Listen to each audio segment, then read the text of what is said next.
I have an idea. I shall not paint.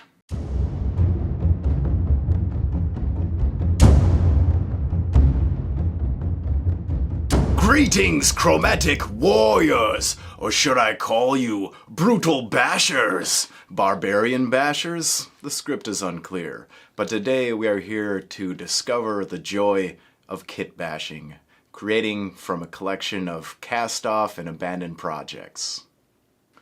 I have a little plan for the outro and we'll talk more about creative prompts, but I've been finding some usage lately in smaller indie games. I may not play them all, but they certainly offer a world to explore and it's full of inspiration.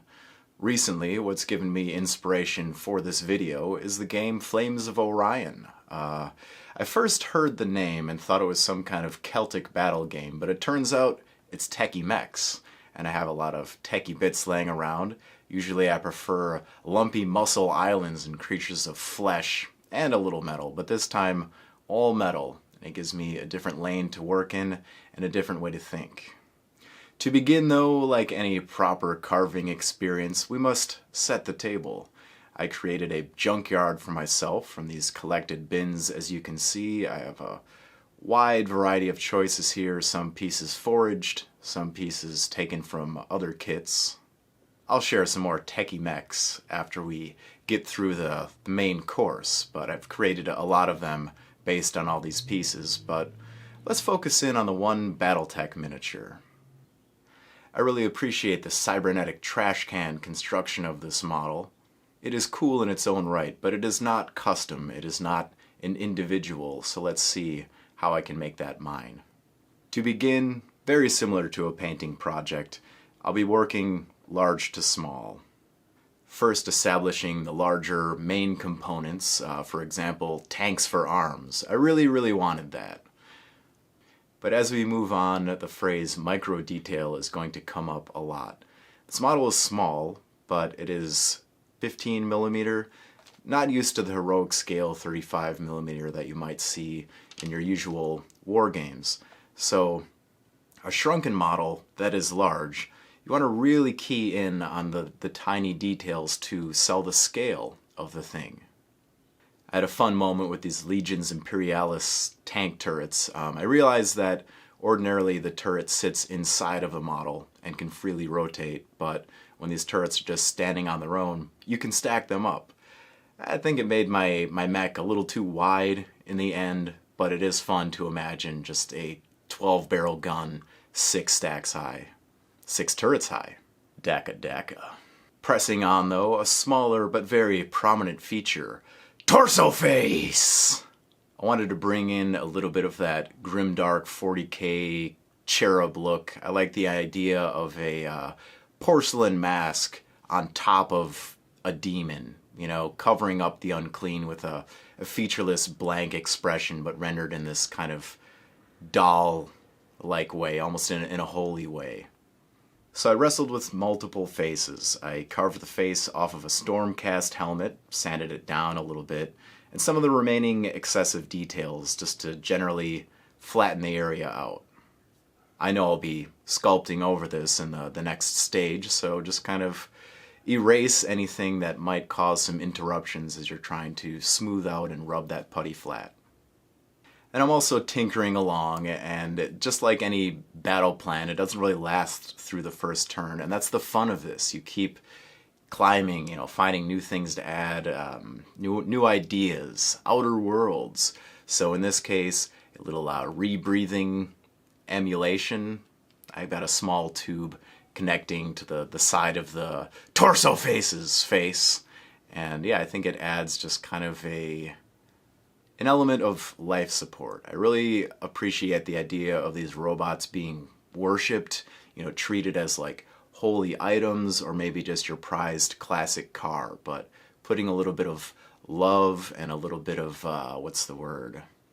cosmetic details that do not enhance the killing but sure do look cool. Night 1. The snow is falling and piling like wet dirt from the skies. I stay inside in my icy hollow, crafting, tinkering, ever driven on by the erupting weather. I also wanted to give the putty a long time to dry overnight so I can then sand it flat and give it that final treatment. Let's work on the base. You can see it was built up from an angled piece of corkboard. I laid down some dirt on top of that, adhering it with super glue. I used some slate that I smashed apart with my heaviest hammer down in the basement. And also, I want to sell the scale of these. I want these to look truly like towering mechanical behemoths. So I think adding smaller elements onto the base, tiny buildings, you'll see some of those in the after roll. But on this one, I cut out some kind of headlight from something. I don't remember. It was a 40K kit. It's some kind of headlight, but I think it makes a nice sort of domed area of the city. Maybe there's a garden in there or something, but just these smaller elements to really sell the big scale. Also, in the way of cosmetic value and unholy worship, I thought a banner would be appropriate. I'm not exactly sure what I'll put onto this, but it was created with some brass rod. Then I took a thin sheet of brass, just cut it out with my scissors. It's so simple to make purity seals, banners, whatever is waving in the wind and very thin, consider using brass sheet for it. Once I glued that in place, I wrapped some easy line around it to create the binding. Originally I used floss, that was too wide. What this easy line is basically like a nylon string. It's very nice for creating sagging power lines in the model train area. You can use it to create very taut bowstrings. And here it did well to just keep things in scale, just wrapping it around the top of the banner. It is fidgety. The binding, it took a little bit of time. I'm bending things, yada yada. I got it done. Sometimes if you're unsure, you may want to work with multiples.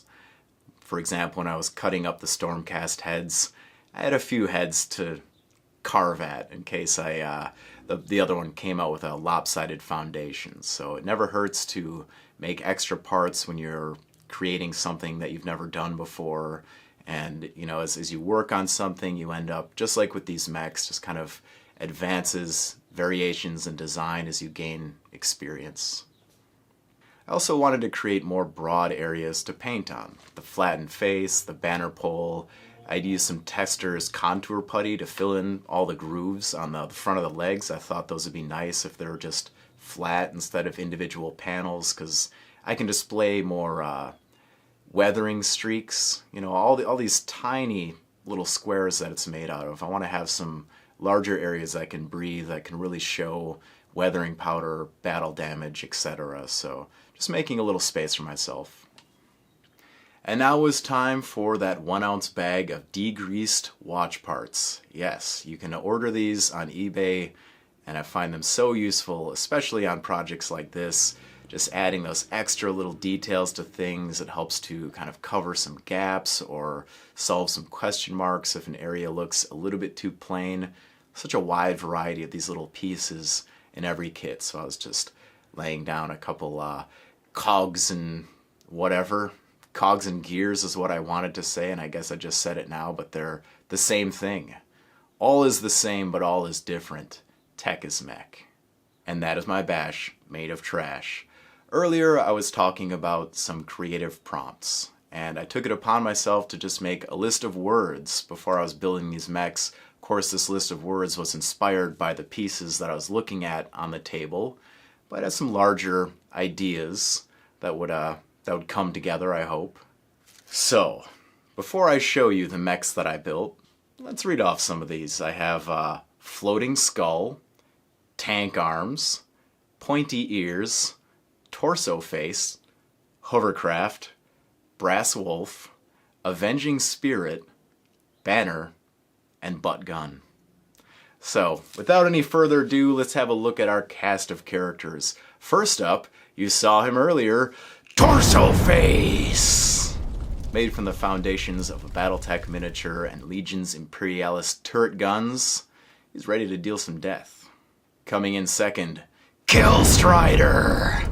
This one's too large. I like it. This is the first one that I made. It's based off of a set of legs from an Infinity tag, a TAG, Tactical Armored Gear. Got a little Dark Angel's missile pod, the assault cannon, too large. I should have used smaller Legions Imperialis weapons or something a little more in scale, but I still like. Chaos Strider! Next up, Overkill! With a lowercase h. This is a very simple conversion, I'll call it. It's a Meteor Zond from the Infinity range again, but I angled the wings downward. It's a little smaller hovercraft, but I like the imposing shape that it makes. And then out of all the holes, I put some Legions Imperialis guns sticking out, and then some brass rod for the communications array. Vengeful Spirit! Oh, look at her. This is my favorite one. This is an old, it's from Infamy Miniatures, the Bombshell or Black Powder line. I don't know. I got this from, it was in a winnings bag at Gen Con, and some Dark Eldar wings, the Titan weaponry, a Tech Marine arm. So I hope you enjoyed all of these kit bashes that I put together.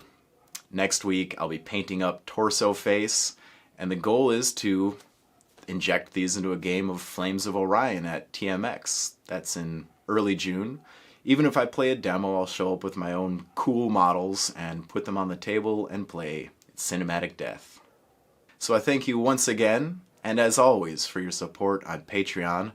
I hope this video and all the content that I do serves to inspire you.